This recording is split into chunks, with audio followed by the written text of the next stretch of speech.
गावाला जायचं म्हणजे एवढी उत्सुकता असते की सांगूच नका. रात्री 1 वाजता झोपलो आणि सकाळी 4:30 वाजता उठलो, कारण 5:15ची गाडी होती.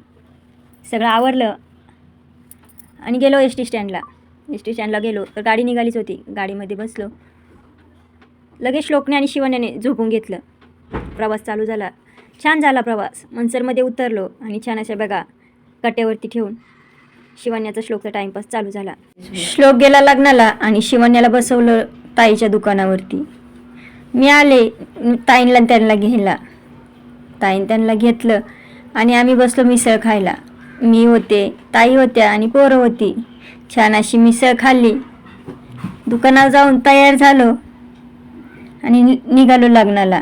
मनसरमधून लग्नाला जायचं, गाडी तर पाहिजे आणि आम्ही होतो 9-10 जण. मग एक 6 सीटरच केलं आणि पोचलो लग्नाच्या ठिकाणी. लग्नाला पोचल्या आम्हाला म्हटलं जेवून घ्या, नाहीतर जेवण संपून जाईल. जेवणामध्ये छान असा डाळ भात होता, मिरचीचा खरडा, पुरी, भाजी, गुलाबजाम होते. जेवण झालं आणि मंडपात गेलो होतो. छान असं रुखवत मांडलं होता. रुखवत वगैरे बघून झालं आणि नवरदेवाची मिरवणूक निघाली.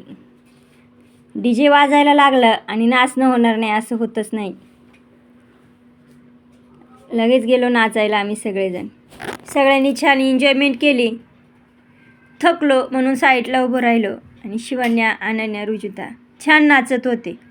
त्यांचं नाचणं चालूच होतं. DJ वाजला का अंगातच येतं पोरींच्या. मिरवणूक झाली. नवरा नवरी आतमध्ये आले.